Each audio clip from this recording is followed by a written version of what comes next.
Yo, what's up, Swag Gang? You already know what time it is, man. It's your boy King Law, aka KL Swag, back here with another video, man.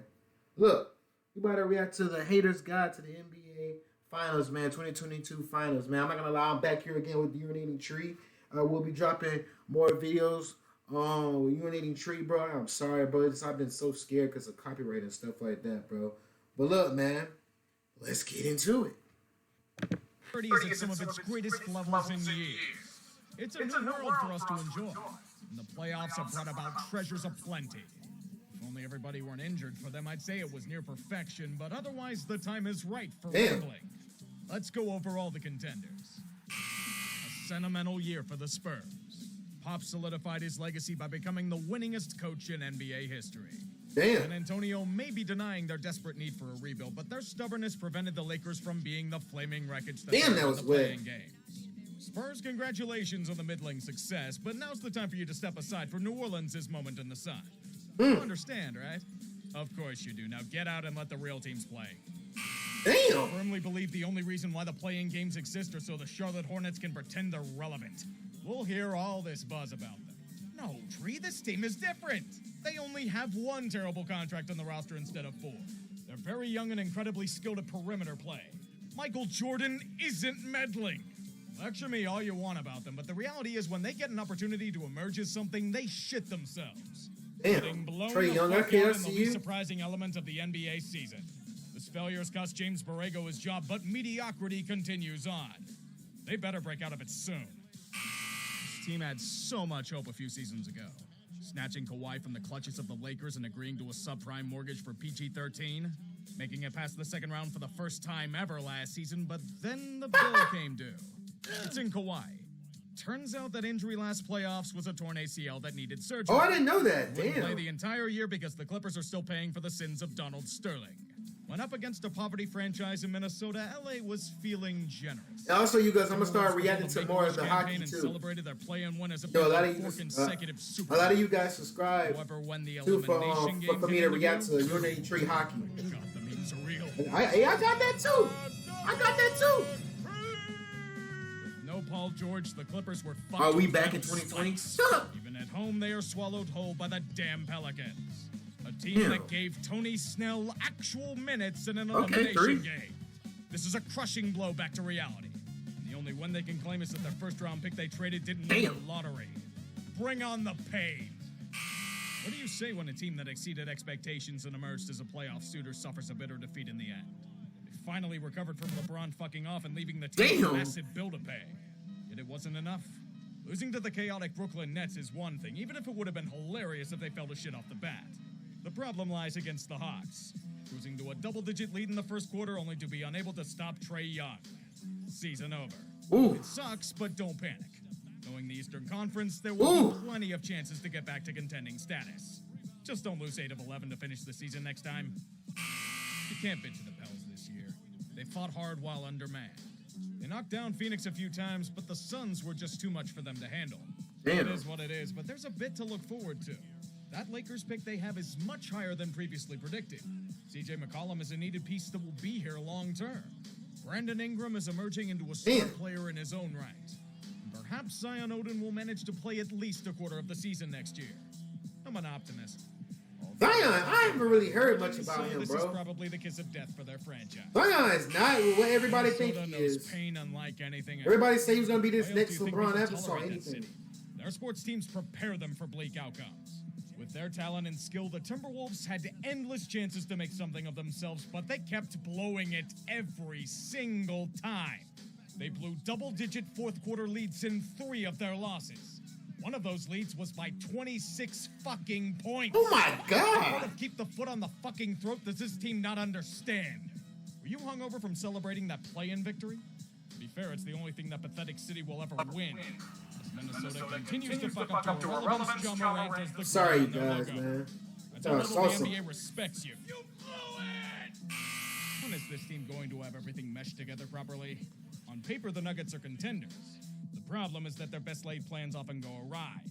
Jamal Murray's recovery from injury has been much more prolonged than expected. His ACL tear has had setback after setback to the point where he never played this year. Doesn't matter who else is on the roster, Jokic can't do it alone.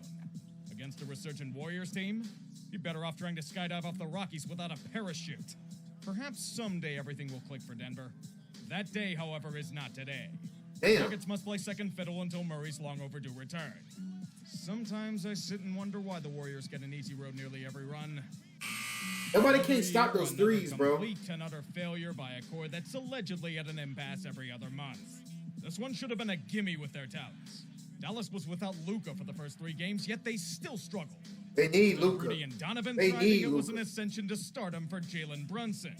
No matter what they try with this group, there was only the role of bridesmaid in their future. And he put up right in his Gobert's main face. skill in the clutch was of the profane variety.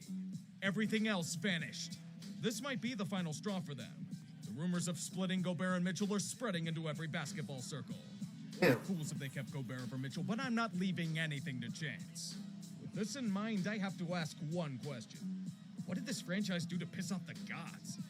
Was it moving from New Orleans? It's okay to tell us. The real problem with this scenario is that the Hawks were unable to face off against Ben Simmons. Unfortunately, Miami is much more formidable in both team structure and strategy. When you take away Trae Young, i.e. one of the only game changers on the team, Atlanta looks mighty useless. I know the Hawks' run last season was kind of fluky, but to fall like this? It's a bit ugly to take in. Wow. No need to panic, though. You can rebound from this, continue to build around Trae, and try to come back. God damn, nice pass. If you're lucky, you'll find a My way to type play of Ben pass Simmons right in there. a Game 7 again. I'd do something like that. Hey, I'll make a pass. Hey, I'll do that. Boston may not have a championship since 2008, but they're going to celebrate the series win like they just did. It's their bittersweet revenge against the horrible plague known as Kyrie. They know how he betrayed them with terrible play. They saw the Nets beat them last year. They've seen him turn into a cancer with his actions and negative headlines. Now they get to wall up on a super team that never won. Wow. The second version of such. It's been a hilarious year for the rest of us to watch. Steve Nash was repeatedly pantsed due to his tactics of letting talent bail him out. Damn. James Harden, who pouted his way out of Houston, proceeded to pout his way out of Brooklyn to vanish in the playoffs elsewhere. He did. In return, they get Ben Simmons, who will be out all of next season for the horrible thing he calls fashion sense. Dude may have been bullied to hell and back, but the torture is just beginning for Brooklyn. This may have been their last shot with this goal. I wouldn't want to sign Kyrie long-term either, but KD's starting to get pretty pissed over there. Ooh. Don't speak to the front office since the elimination. I call that alarming. Hell, Damn. games. The Knicks may still be a clown car, but they somehow might be in better shape. Did I just say that? Free from the horrors of Garpax, the Bulls are relevant again. Good work. I would say more, but this is the part where you receive your brutal slap back to reality by means of ass-kicking. Don't feel too bad. There are many teams that don't make it past Milwaukee. Damn. More that fail to take a pound of flesh in return. I'd be comforting in your decisive defeat, but danger lurks on the horizon. Wow. Zach LaVine is a pending free agent. God damn, He'll Zach. more than likely be fleeing the Windy City for much greener pastures, thus leaving the Bulls back in the same damn position they were in before. That playoff series was your final audition, Chicago. You may have blown it. Bitch about the refs all you want, but there's no denying that the Raptors were running on empty. They couldn't stop Embiid. Even with him being banged up, they had no weapons for Philly's big nor other weapons on their roster. Nice. Despite filling us with dreams of reverse sweeps, they lose and ask where they go. Damn, they're fighting over the ball. Kawhi leaving was probably the worst thing to happen for both parties, if we're being honest. The Raptors haven't replaced his production in the lineup, and Kawhi is currently load managing for 2024. Oh, nice. Guess it's good that you're allowed to play in your home country again? Better than having to play in lands unknown. That was some of the most pathetic shit I've ever seen. Phoenix, weren't you supposed to be a shoo-in to represent the West in the finals? The whole revenge tour to finish what you started? That 2-0 series lead? The 3-2 series lead? Do any of those things mean anything to you? Just like everyone with a damn checked out. CP3 got pick and rolled to death at least 4 separate We times. already knew they was gonna lose, though. The worst of it was in Games 6 and 7. They got blown to smithereens on both occasions. Watching Game 7 at home was like watching a loved one in hospice. Some of the most depressing sights imaginable Damn. for 60 minutes. You better fucking apologize. The way for you this and there tragedy. she be talking, This is supposed to be the they World Cup reckless. championship contender. They reckless. CP3 seemed to wonder when the next Taco Bell or State Farm commercial shoot was going to be. Oh my Suns, gosh. you deserve nothing but scorn. And it's only going to get worse from here. Remember when you needed to pay DeAndre Ayton, yet you didn't because Robert Sarver's a cheap ass? Well, he's an RFA now. Good luck trying to keep him around. Fucking idiots. You blew it. Bish. Things look bright in Memphis. They're legitimate contenders now. John Morant has become a transcendent superstar that wows audiences. Yeah, John Morant been going dumb. The Grizz are gunning for something greater, but they'll have to go through the double magic of Golden State to get there. Alas, there was no such luck on their side. It's going to be tough enough with their lack of depth to match them, but why not add shit to the pile with an injury to John Morant? God damn it. Every fucking time the Warriors make a run, they either run into an injured team or they conveniently lose their best player. This isn't even a joke, it's the honest-to-God truth. The slim chance Memphis is now gone. Golden State moves on. There is no God. We are fucked. There go Curry shooting them threes. Incredible comeback during Game 5 and then lay an egg like that? Look, I get the Bucks were without Chris Middleton and he's a significant part of their lineup, but he shouldn't have been the piece that took them out of the running. Is it really the glue that holds that team together? Giannis just wasn't Giannis. He was solid, but not otherworldly. Regards starting against the likes of Brown and Tatum, sorry, nope, that's gonna be a disaster. Wow. 6 and 7 were convincing wins for Boston, and thus earn the right to advance. To be fair, it may have more to do with them playing up to their potential, but I guess you could say that Milwaukee was buck-broken. Damn. Sometimes I wonder if the process was a success or a failure. It mostly depends on what you consider successful. If it was to get a game-changing player, then it was a success. If it was to win a championship, then it's been a failure. It's pretty hard to win a ring when Embiid is banged up with a litany of ailments that rob him of his ability. Wow. He's out for the first 2 games due to a broken orbital bone. And no matter how much of a badass he looked with the face protector, we all saw those masks with LeBron James and stuff. Round exit. His injuries were their death sentence. We all saw those masks. Short again, the question now is, what the hell do you do? Philly is reaching the point of desperation as things fall apart around them. And they'll need a hero to reach salvation. Oh, that's right, I forgot you guys have James Harden now. Are you really all that surprised? Oh my It God. was a stunning win against a choking Suns team, but here's the part where you're Chris Rock at the Golden Globes. Slapped silly against Golden State no matter what they did. Luka was a fucking god. He averaged over 30 a game and they still had no chance against the Warriors in their depth. The Mavs were allowed to win 1 game. Not good enough. It's not LeBron. Despite the endless LeBron is stopping, the it's best. not tragic whatsoever. No one's better than LeBron, bro. Not even Jordan. Tingus Pingus at the deadline was a surprise, but they found their new wingman in Jalen Brunson. He's due a big contract this offseason, but you'll be able to sign him to what he wants. You're gonna be able to do it, right? You had everything for the taking in front of you, yet still come up just short in the end. Damn. We can lament how they missed Tyler Hero badly throughout this series, but no one in this world gives a shit about petty transgressions. Jimmy Buckets was out here trying to single-handedly carry this team to a finals berth. 5 against 1 for roughly the entire series because this team is trying to play these games on legendary mode. Despite it, Miami took Boston all the way to Game 7.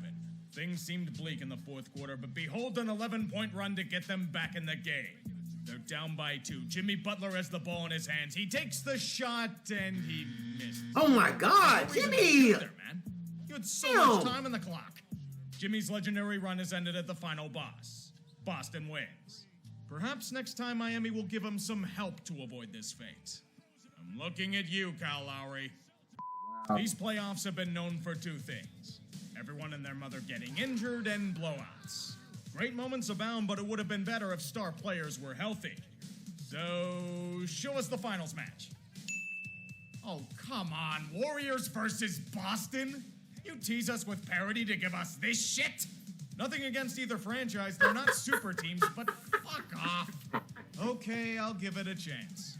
Boston has built itself from within thanks to some shrewd drafting and Billy King's expert championship savvy. Golden State isn't the juggernaut they were. They've slowly morphed into a team that thrives with their old core yet as unsung heroes throughout the lineup. They turned Gary Payton's kid into one of the best defenders in the league. He was a journeyman before this year. That takes... To be honest, I'm pissed.